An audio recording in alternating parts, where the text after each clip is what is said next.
Welcome to health CGO. Norton utilities जो कि computer के टूल्स में सबसे अहम तरीन टूल है, जिसकी वजह से हम अपने कंप्यूटर से बेहतर तरीक़ाकार से काम ले सकते हैं।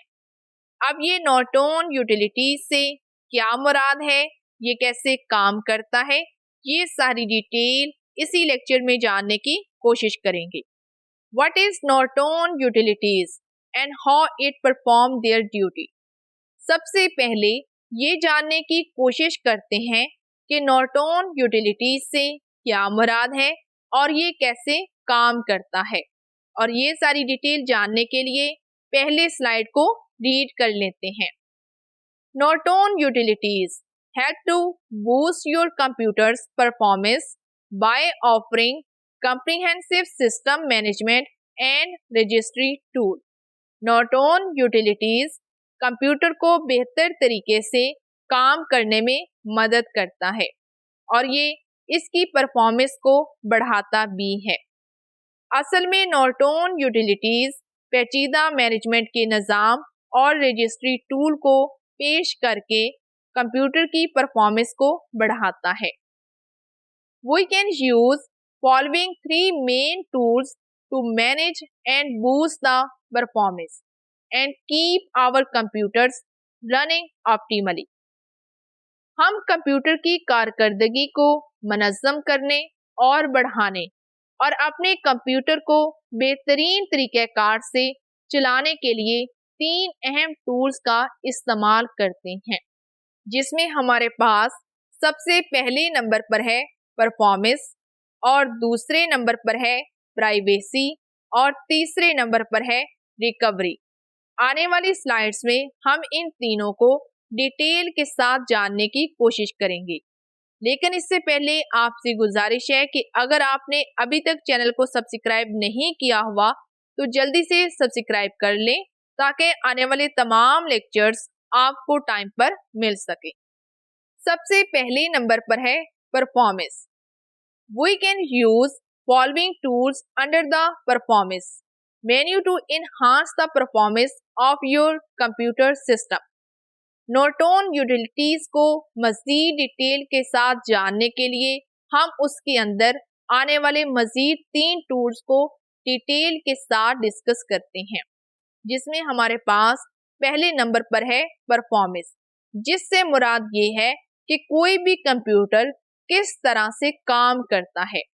और अब हम इस परफॉर्मेंस के अंदर मज़ीद 5 टूल्स यानी कि इसके मज़ीद 5 मेन्यूज को भी डिस्कस करते हैं ताकि हमें और भी डिटेल से ये पता चल सके कि ये परफॉर्मेंस किस तरह से होती है, जिसमें हमारे पास सबसे पहले नंबर पर है clean your registry. Registry cleaning help you detect and remove invalid entries और रेफरेंसेस। क्लीन योर रजिस्ट्री ये एक थर्ड पार्टी विंडो होती है जो कि एक सॉफ्टवेयर की तरह काम करती है। इसका मकसद कंप्यूटर और विंडो में मौजूद चीज़ों को साफ करना है। ये असल में कंप्यूटर के अंदर मौजूद वो तमाम एरर्स या फिर फाइल्स जो कि हमने कंप्यूटर से डिलीट कर दी होती हैं, मगर वो असल में होती वहीं पर है, ये इन सब को भी रिमूव कर देती है। इस बात का मतलब ये है कि अगर हमने कोई भी डेटा या कोई भी फाइल जो कि रिमूव कर दी है लेकिन वो असल में कंप्यूटर के अंदर ही कहीं ना कहीं पाई जाती है, तो ये जो क्लीन योर रजिस्ट्री है ये उसको मुकम्मल तौर पर रिमूव कर देती है। या फिर कोई भी प्रोग्राम जो कि आपने अनइंस्टॉल कर दिया है, अपनी तरफ से आपने उसको रिमूव कर दिया है, मगर वो कंप्यूटर की मेमोरी में कहीं ना कहीं लाजमी पड़ा हुआ है, ये सब इनको मुकम्मल तौर पर रिमूव करती है। अब मेरे ख्याल में आपको ये बात वाज़ेह हो चुकी है कि क्लीन योर रजिस्ट्री का असल में मतलब ये होता है कि अगर आपने अपने कंप्यूटर से कोई चीज़ रिमूव की है लेकिन वो कंप्यूटर की मेमोरी में मौजूद है तो ये रजिस्ट्री उसको वहां से भी मुकम्मल तौर पर रिमूव कर देती है। अब बात करते हैं इसके फायदे और इसके नुकसान की। तो ये एक अच्छा टूल भी है, मगर बाज़ औक़ात कुछ ज़रूरी फाइल्स गलती से भी रिमूव हो जाती हैं, तो इस तरह से ये इसका एक नुकसान भी है।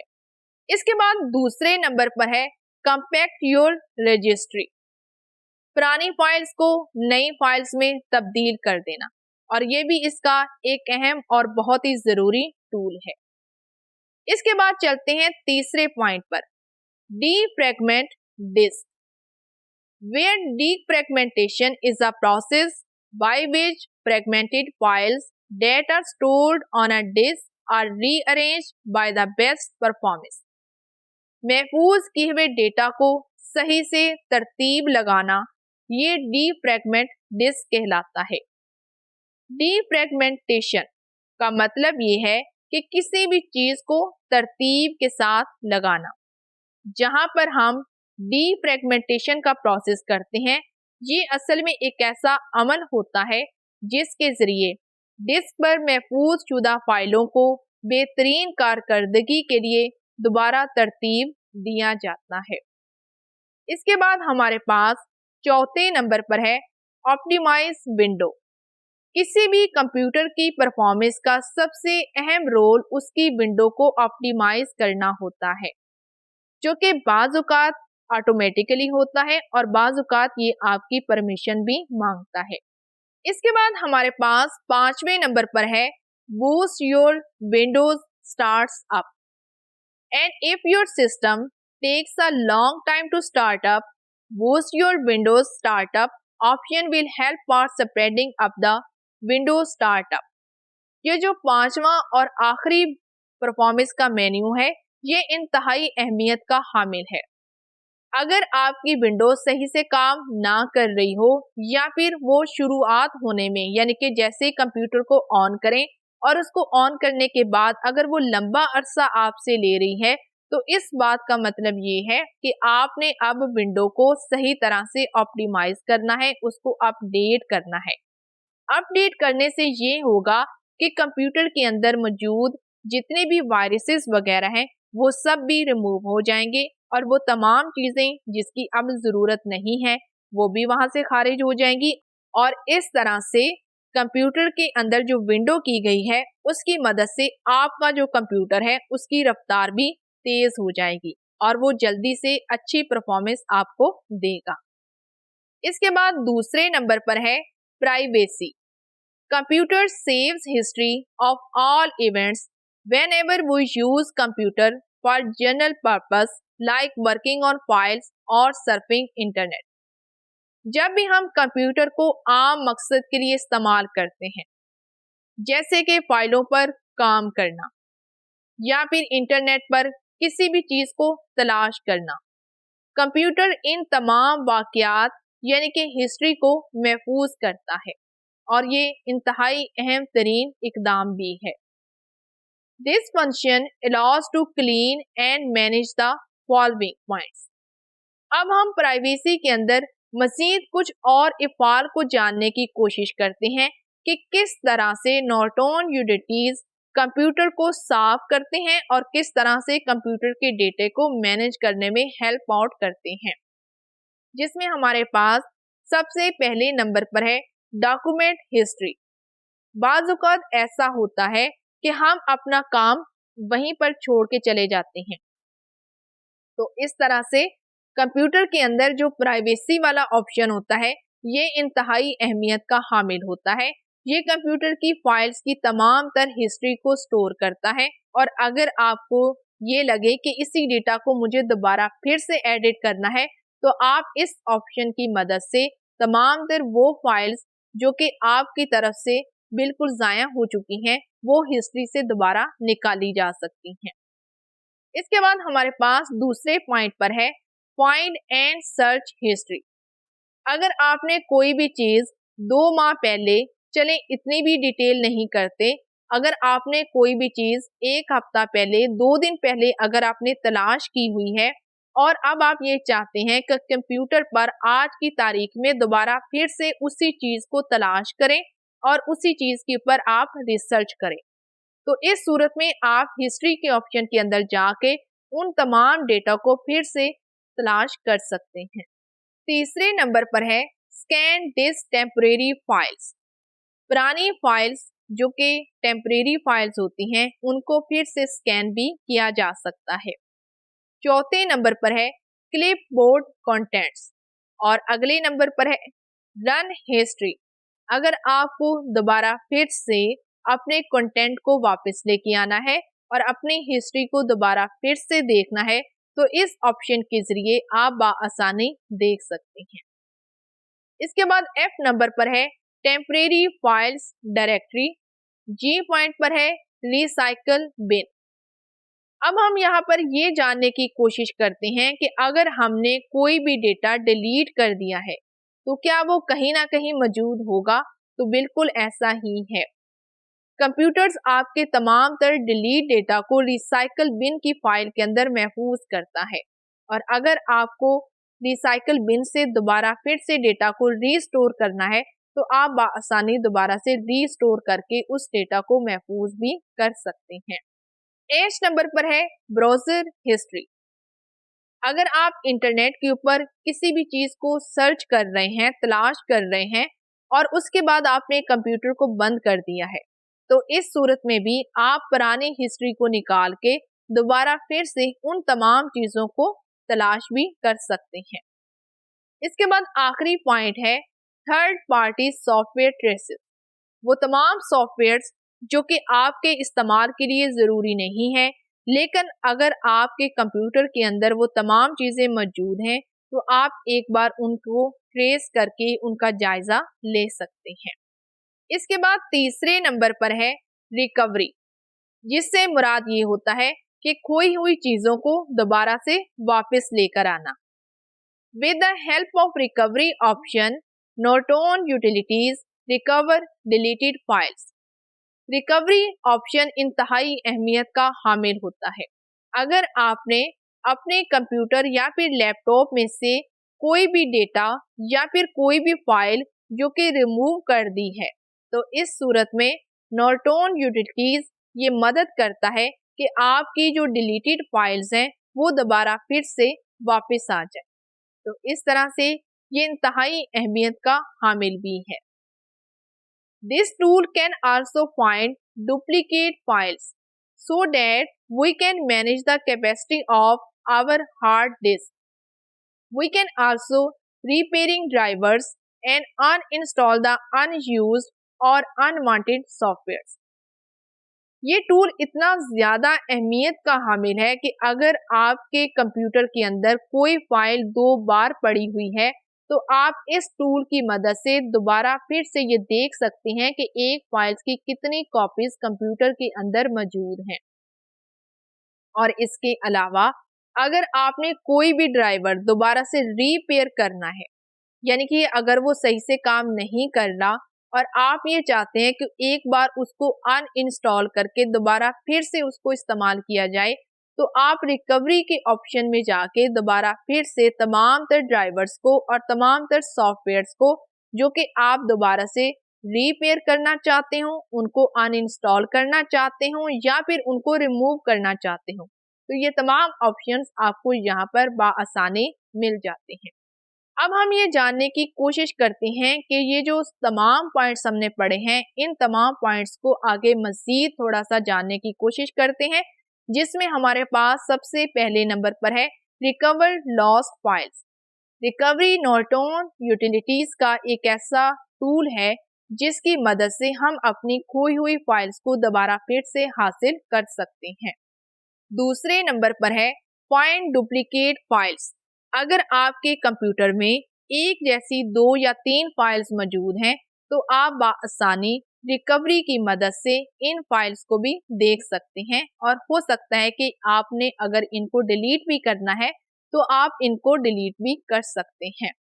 इसके बाद तीसरे नंबर पर है रिपेयर ड्राइवर्स, यानी कि अगर आपका कोई भी ड्राइवर सही से काम नहीं कर रहा तो इस सूरत में आप उनकी रिपेयरिंग भी कर सकते हैं। चौथे नंबर पर है रीस्टोर रजिस्ट्री बैकअप, और अगर आपको किसी भी सॉफ्टवेयर या फिर किसी भी ड्राइवर या फिर किसी भी फाइल की अगर दोबारा फिर से ज़रूरत है तो आप इनको बैकअप भी कर सकते हैं, यानी कि रीस्टोर भी कर सकते हैं। 5वें नंबर पर है अनइंस्टॉल अनयूज सॉफ्टवेयर।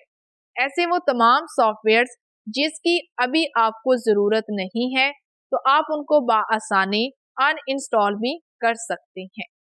इस लेक्चर का दूसरा अहम टॉपिक है ग्राफिक्स, और ग्राफिक्स से मुराद लिखी हुई चीज़ों को तस्वीर की शक्ल में पेश करना है। अब हम ये जानने की कोशिश करते हैं कि ग्राफिक्स से क्या मुराद है, और ये जानने के लिए पहले स्लाइड को रीड कर लेते हैं। Pictorial representation helps to summarize and highlight important ideas and assist professionals in communicating material effectively. Graphics software transforms numeric information into line graph, pie charts और बार ग्राफ। तस्वीरी नुमाइंदगी, अहम ख्यालात का खुलासा, इन सब चीज़ों को ग्राफिक्स नुमाया करने में मदद करते हैं और मवाद को मौसर तरीके से बातचीत करने में पेशावर अफराद की मदद भी करती है। ग्राफिक्स सॉफ्टवेयर्स अददी मालूमात को लाइन ग्राफ, पाई चार्ट या फिर बार ग्राफ में तब्दील करता है। अब हम ये देखने की कोशिश करते हैं कि लाइन ग्राफ से क्या मुराद है। यहाँ पर आपको वाज़िया तौर पर लाइन ग्राफ्स दिखाया गया है। आप वाज़िया तौर पर देख सकते हैं कि ये लाइन ग्राफ्स दो पॉइंट्स को जाहिर करते हैं। एक वो चीज़ जो कि आपकी हॉरिजेंटली चल रही है और एक वो चीज़ जो कि वर्टिकली चल रही है। जैसा कि मिसाल के तौर पर यहाँ पर आपको दिखाया गया है। एक साइड पर साल है और दूसरी तरफ पॉपुलेशन यानी कि आबादी को दिखाया गया है। यानी कि हम दो चीज़ों के दरमियान में एक डेटा निकाल रहे हैं कि सन 1800 में कितनी पाकिस्तान में आबादी थी। तो इस तरह से हम इसको बआसानी अपने लाइन चार्ट के अंदर देख सकते हैं। इसके बाद हमारे पास दूसरे नंबर पर था पाई चार्ट। ये हमारे पास एक पाई चार्ट है। ये बिल्कुल गोल होता है, जिससे मुराद ये है कि ये पूरे का पूरा जो आपको गोल दायरा नजर आ रहा है, ये 100% वैल्यू को जाहिर करता है। अब इस 100% के अंदर जो डेटा 44% है, उसको यहाँ पर सुर्ख रंग में दिखाया गया है। इसी तरह मुख्तलिफ रंगों के साथ मुख्तलिफ जो उसके डेटा है उसको नुमाया कर दिया गया है। ये पाई चार्ट को स्टडी करना इंतहाई आसान भी होता है और ये बहुत ही ज़्यादा फ़ायदेमंद भी रहता है। इसके बाद हमारे पास तीसरे नंबर पर था बार चार्ट, जिससे मुराद ये होता है कि आप मुख्तलिफ चीज़ों को एक ही जगह पर सही से बार्स की शक्ल में नुमाया कर सकते हैं। जैसा कि आपको यहाँ पर दिखाया गया है। ईयर 1 के अंदर अगर देखें तो 3 चीज़ों को एक साथ एक ही साल में नुमाया किया गया है। इसी तरह साल 2, साल 3 और साल 4 के अंदर, यानी कि अगर आपके पास 3 या 4 चीज़ें हैं और आपने इन तीनों या चारों को एक साथ मुवाजना करना है, तो उसके लिए बार ग्राफ का इस्तेमाल किया जाता है। मज़ीद ग्राफिक्स के बारे में जानने के लिए स्लाइड को रीड कर लेते हैं। Graphics program often allow the medical assistant to import files from spreadsheet and database applications so that data from these files can be summarized graphically and displayed on screen. Graphics program अक्सर medical assistant को spreadsheet या फिर database application से files बरामद करने की इजाज़त देते हैं, ताकि इन फाइलों से डेटा का खुलासा ग्राफी से किया जा सके और स्क्रीन पर इसको देखा भी जा सके। जैसा कि अभी हमने लाइन चार्ट्स, लाइन ग्राफ्स, बार ग्राफ्स और पाई चार्ट्स की मदद से देखा है। Graphics softwares also used in creating and developing custom artwork for patient brochures and newsletters. Graphic softwares मरीज के ब्रोशर्स और न्यूज़ लेटर्स के लिए हस्बे ज़रूरत आर्ट वर्क बनाने और तैयार करने में भी इस्तेमाल होता है। आप लोगों ने अक्सर देखा होगा कि डॉक्टर्स के जो खूबसूरत किस्म के ब्रोशर्स बने होते हैं या फिर न्यूज़ लेटर्स बने होते हैं, तो ये सब चीज़ें ग्राफिक्स में ही आती हैं। यानी कि वो तमाम चीज़ें जो कि खूबसूरत रंगों से, खूबसूरत लिखाई से तैयार की जाती हैं, इन सब को हम ग्राफिक्स ही कहते हैं। इस लेक्चर का तीसरा टॉपिक है डेटाबेस। अब ये डेटाबेस से क्या मुराद होता है, ये जानने के लिए पहले स्लाइड को रीड कर लेते हैं। Databases are used to store and organise large amounts of data. Database को बड़ी मिकदार में डेटा को जखीरा करने और मुनज़्ज़म करने के लिए इस्तेमाल किया जाता है। Typically database software can be used to manage various types of information such as that found in large mailing list, inventories and hospitals।